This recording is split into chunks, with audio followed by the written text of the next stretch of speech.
বন্ধুরা, এটা কি হচ্ছে আমার সাথে আমি সত্যিই বুঝতে পারছি না। অনেক আশা নিয়ে ইউটিউবে এসেছি যে সবাই পারে আমিও পারবো।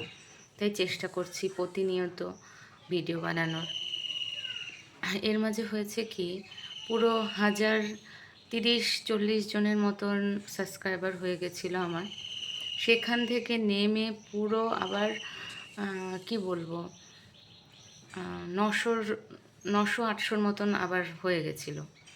তারপরে যাই হোক, আবার কষ্ট করে ভিডিও বানিয়ে আবার 1000 জন করলাম। তারপরে কিছুদিন পরে দেখলাম, 2-3 দিন পরে দেখলাম আবার 10-12 জন হলো। এখন আবার দেখছি যে 99 হয়েছে,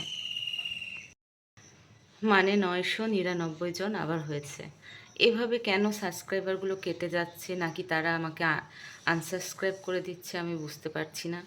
এই সম্বন্ধে যদি আপনারা কেউ কিছু জেনে থাকেন, আমাকে প্লিজ একটু জানাবেন তো যে কেন এটা হয়।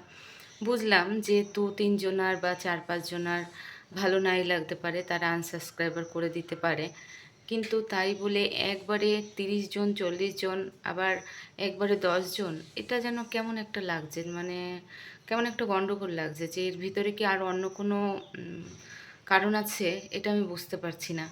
আপনারা যদি কেউ জেনে থাকেন তাহলে অবশ্যই আমাকে একটু জানাবেন, আমার তাহলে খুব উপকার হয়। না হলে মনটাই ভেঙে যাচ্ছে, ভিডিও বানানোর যে একটা আগ্রহ সেটাই মানে নষ্ট হয়ে যাচ্ছে। ভিউজ কম হোক সেটা একরকম, কিন্তু সাবস্ক্রাইবার বেড়ে মানে এতটা করার পরে আবার যখন সেটা কমে, মানে 30 জন 40 জন করবে কমে যায়, তখন খুব খারাপ লাগে।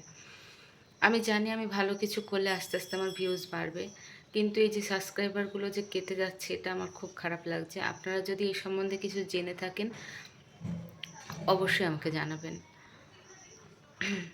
এখন আর কিছু বললাম না। সবাই ভালো থাকবেন, সুস্থ থাকবেন, আর আমার পাশে থাকবেন। টাটা বন্ধুরা।